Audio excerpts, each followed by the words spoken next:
Dealing with COVID-19 is taking a toll on us all, whether it is physical, emotional, or mental.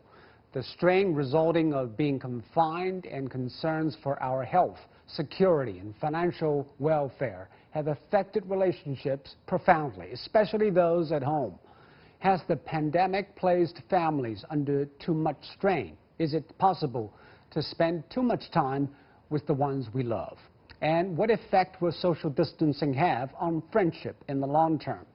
To discuss these issues and more, I'm pleased to be joined by satellite by Rita Koo, a partner at international law firm Withers, via Zoom by Professor Li Jinzhao from the Beijing Foreign Studies University, and from Los Angeles by Michael Zhang, founder of Michael J. Zhang Law Offices.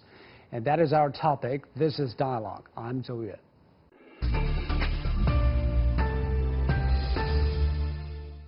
So how has COVID-19 and our human response changed the family relations?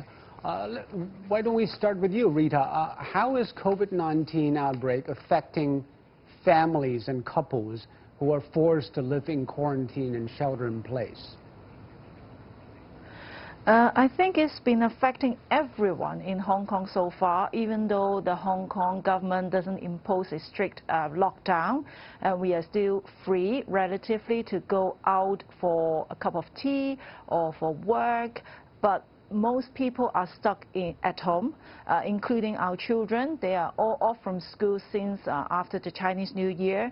They have to do online learning from home. And then a lot of us are working from home during this time. So particularly, in fact, in light of the fact that the Hong Kong flats are generally small, so it's very challenging for all the families in Hong Kong so far. As you said, those people living in Hong Kong live in cramped spaces already, but they have to live in for a longer period of time because of the quarantine. Has it in any way changed the relationship between family members? I think there must be changes, but I won't say it's definitely bad. Actually, it could be good because there could be more bonding time within the family members. You've never seen your family members for so long and in such an intensive time. But it could be bad because if your family dynamic is not good enough, by having everybody in a small flat, it is problematic because more arguments arise. In particular, if you have children who are of teenage, then it will be even more troublesome because on one hand, like me as a mother who wants to get into their lives and check in with them, but at the same time they don't want you to bother so much, and sometimes they often ask you to go to work, please. So it's really challenging for everyone. Professor Li, what is your take on the COVID-19's effects on family relationship here in China? Thank you, Zhou Yue, for having me here, and thank you for talking about such an important topic, and it's actually an emergent topic. I also agree that every aspect of our social life has been changed, either immensely or slightly, depends on the positive aspect or the negative aspect of COVID-19 outbreak, because we are now in an unusual period of time. It is actually a national state of emergency. It is also personal state of emergency. So it has positive functions. For instance, we have better air quality, and families have more bonding time, and the children are happier because now they have more or less undivided attention from their parents at home, if they have a home to stay, if they have shelter to share. But of course, there are negative consequences or negative impacts. One of the most negative impacts would be the immense amount of anxiety, both personal anxiety and interpersonal tension and social anxiety, because this virus is invisible. It makes us worry about more innate things, more about our physical body. So it's this invisible fear that is affecting everyone. And what kind of changes have you seen of human behaviors because of the adaptation as we're living in stressful times and also in enclosed space? Yeah, I would say that overall, everyone's life is more oriented towards family. Because for a long time in our regular life, a family's role is more and more being displaced or being transferred to the society. For instance, you can have a babysitter, or you can have a housemaid, or you can spend a lot of time outside your house. But now everything, every aspect, good and more bad aspect of society are now compressed within a very narrow space of 4 walls. So that definitely, first of all, makes everyone's activity more oriented towards daily necessities and towards personal health, personal hygiene, and also towards a lot of exposure of different values, different ideologies, even amongst the family members. And Rita, are different generations probably reacting differently to the coronavirus because they've been brought up in different contexts? For example, are baby boomers, Generation X and millennials and Gen Z responding differently to what happened after the outbreak of the COVID-19? Yes, definitely. I think people of different generations react differently to the current situation. On work perspective, I think the baby boomers are now facing a new phase that people are working from home, and in the past it's never been a concept, but now they have to get used to it. They have to trust their employees that they do work from home properly, and so it creates a different sense of anxiety within the baby boomers, especially when they are in the workforce. For the Generation X, I think we are in the middle of every generation, so we have to cope with the different challenges or expectations by different generations. So we are, I think for the Generation X, which include me, is a change every day, and we have to deal with to meet with expectations of different generations every moment. For the millennials, I think they are coping that quite well because they can adapt to the change of circumstances. They are good at technology, so they can work easily from home, and they actually find it more enjoyable to work from home because they can choose where to sit, when to get a cup of tea, or just in whatever format it is easier for them to manage. And they're more friendly to digital technology and internet, I presume. Exactly, exactly. But for the Generation Z, which is more about the students who don't have school at the moment, this is the most difficult part because even though they are very good at technology, but most of their expertise is on the games, online games and social media, instead of really actively learning from the online tools. So as parents, it is quite difficult to manage the Generation Z to make sure that they do work online properly with the school and complete all the school tasks. I think we all have different challenges. Yeah, so it's quite interesting time for everyone. Well, it is indeed a stress test on every family. Let's try to talk to Michael in the U.S. Michael, can you hear me? Yes, sir, I can hear you. What about the family relationships under stress in COVID-19 in the U.S.? Do couples make changes to their normal behaviors? Do children-parent relationship evolve? Yes, of course, Zhou Yue, as you understand, as COVID-19 situation in China has abated a little bit, but here in the U.S., we're still in the middle of a shelter-at-home or stay-at-home policy.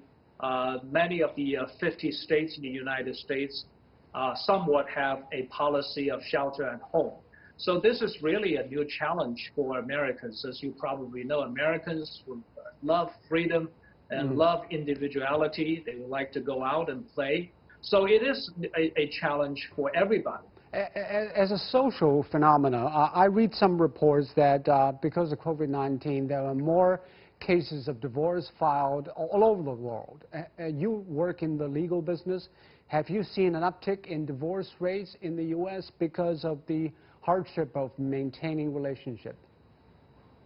Yes, as you probably understand, most of the courthouses in the United States are essentially shut down. So really, I mean, if you want to get a divorce right now, the courthouses are closed.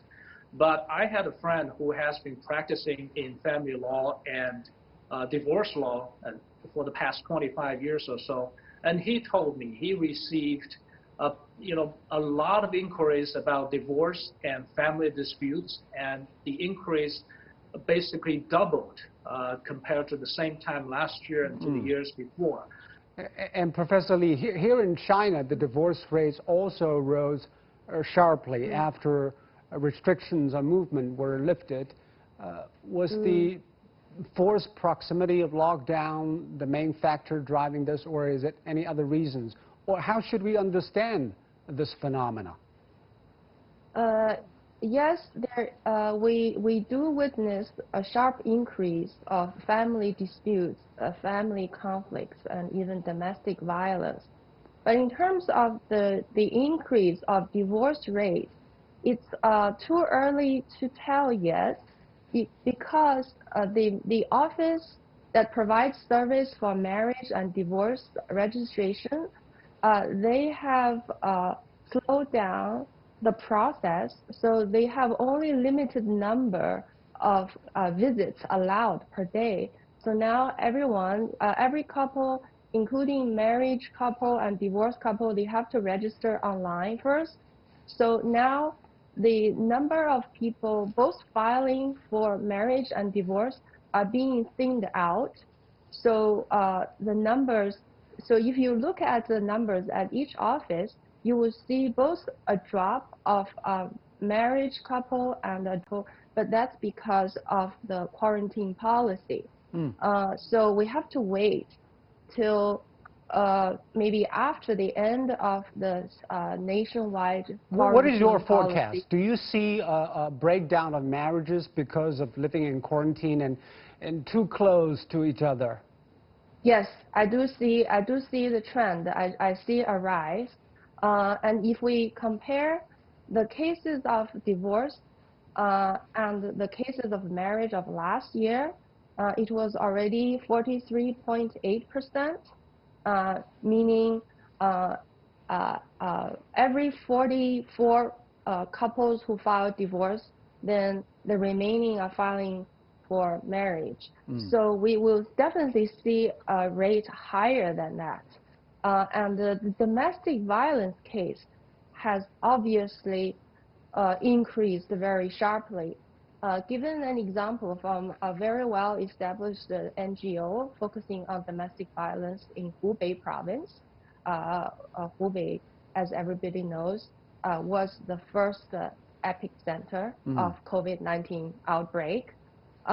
And the domestic violence cases filed or reported to this NGO increased by 200%, meaning the number filed this year is 3 times of last year. Yeah. And the cases of February doubled the cases, doubled the complaints of January, even just from this single NGO.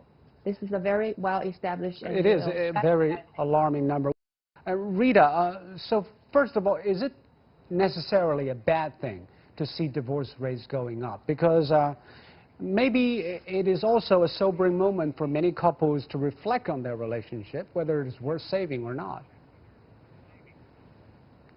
Well, I would say divorce is never a bad thing in some circumstances. I'm a divorce lawyer for 15 years now, so I can see the ups and downs of all the marriages and people coming in for consultation for divorce.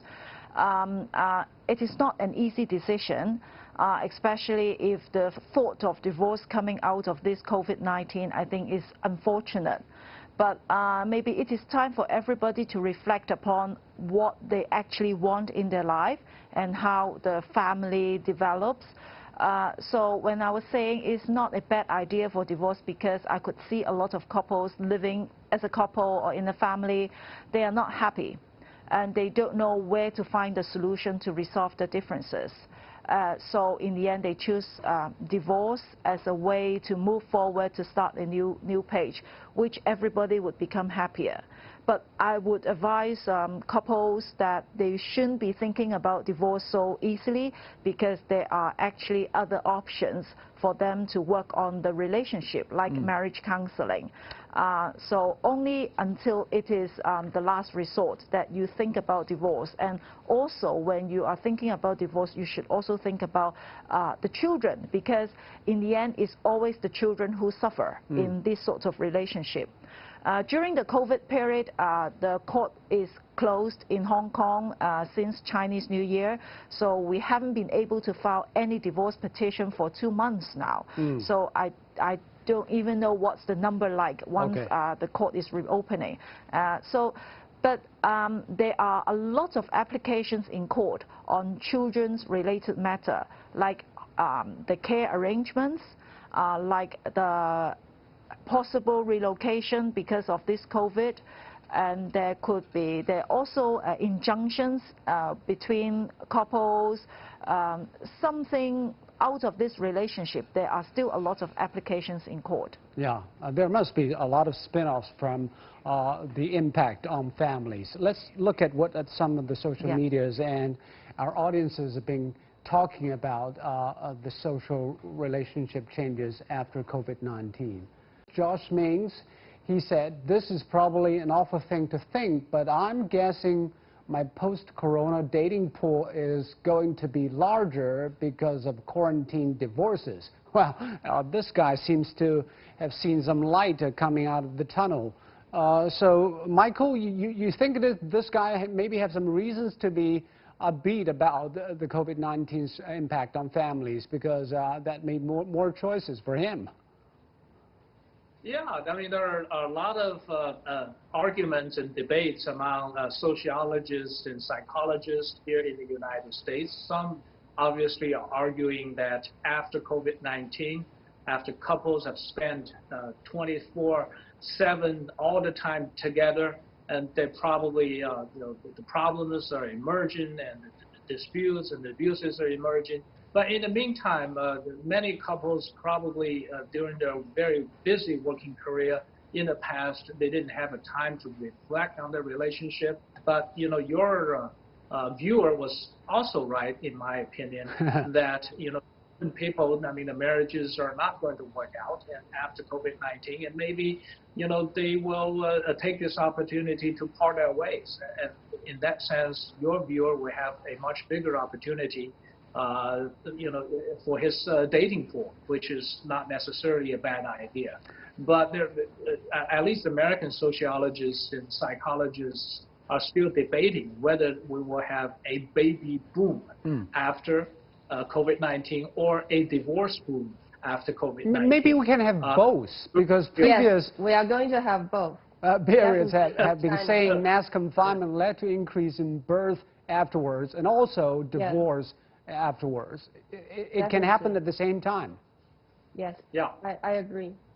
Yeah. Actually, we have evidence in China that shows that a lot of women who are now visiting gynecologists are expressing that they got pregnant out of the expectancy, out of the planning. As a social phenomena, if many families and couples had more babies after this, what will be the impact on the society, Professor Lee? I think economy-wise, I think a lot of business people, a lot of companies are happy because they are going to, they will have business. They are going to plan for this little baby boom. The surge will not be that big because overall we are witnessing the decline of birth rate in China in recent years. But we're going to have a small surge of baby boom. But this small surge would bring a lot of business to companies, to e-commerce.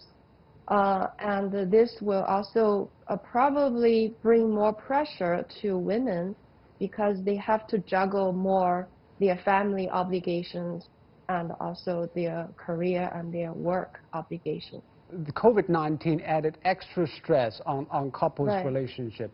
But is it too convenient just to blame an infectious disease for the breaking down of a family and the resorting to violence to sort out problems? Well, it is true that among all the cases recently erupting of domestic violence, the majority of the couples have already experienced hardship in their relationship for months and for years. But the COVID-19 outbreak just increased the conflicts or exacerbated the crisis in the family. For instance, wives have to make 3 meals now and have to take care of everyone, and they are dissatisfied with their husband because even without having to go out to work, they still do not share housework, and also their income is dwindling, so that put pressure on their family support. And also in the past, when couples fight, then one side can take off, can go out to quiet down, but now they have nowhere to go. And also in China, for instance, some shelters originally designated for domestic violence victims are transferred to be used for homeless people, to house homeless people. So there are nowhere else these victims of domestic violence can go. They have to, even after physical violence and being beaten up, they have to still live under the same roof with the perpetrator. So what kind of help can they seek, those victims, when they're living in quarantine and nowhere else to turn to? First of all, some NGO organizations have warned public agencies, government officials, not to ignore the needs of these women, to make sure that, mostly women, to make sure that they do not have to fight the terror of virus and also the domestic terrorism. And then the government officials, they are also being aware of this case. So they are trying to set aside from their limited resources, because the majority of the resources now are devoted to quarantine and quarantine-related policies and the city management. So now they are trying to set up new hotlines and new counseling service, online counseling service, to make sure. And a third approach is to let these women report to the neighborhood committees, because now there are a lot of volunteers working for the neighborhood committees, and the neighborhood committee officials now are more aware, more willing to pay attention to any type of emergency in their neighborhood. Another fault line that lay bare in this COVID-19 time is parent-children relationship. Rita, more than 90% of the world's student population are now staying at home or do remote learning. So what is parenting like in the time of COVID-19? Well, again, same as the couple relationship, it could be good, it could be bad. It depends on how the parents and children cope with the current challenges. Well, definitely parents will have more time with the kids, which help them on the virtual learning, which more time to speak to them, play with them. I think that is good for the bonding. But as I said earlier on, if you have children who are of teenage, then it might be more problematic because they usually do not want parents to be around and to be lectured. So it could be an issue. But at the same time, even if they are not happy, the children have nowhere to go now. They can't just go away, and even the parents can't go away. So I think from the last few months, it is important. I think the key word for everybody in the relationship, no matter you are colleagues, you are family, your children, I think communication becomes very important these days. It must be positive communication, and people learn the effective way of communication, whether it's verbally or in writing or from social media. What I can see is that from the children, they are always exposed to online games or online social media now. It is very important for parents to really see what they are actually doing online, because they are easily exposed to people that you don't want them to be hang out with. So I think communication on all fronts is really important. And just now you talk about the domestic violence. One point that I want to add is that the violence doesn't simply mean physical violence. Sometimes the mental abuse is even more horrible, because it's really difficult for you to enforce and to identify what is mental abuse within the household. Now, thank you very much, Michael, Rita, and Professor Lee. Probably we all have to live the new normal in the time of COVID-19. And that will do it for this edition of Dialogue on CGTN. I'm Zhu in Beijing. Thanks for watching.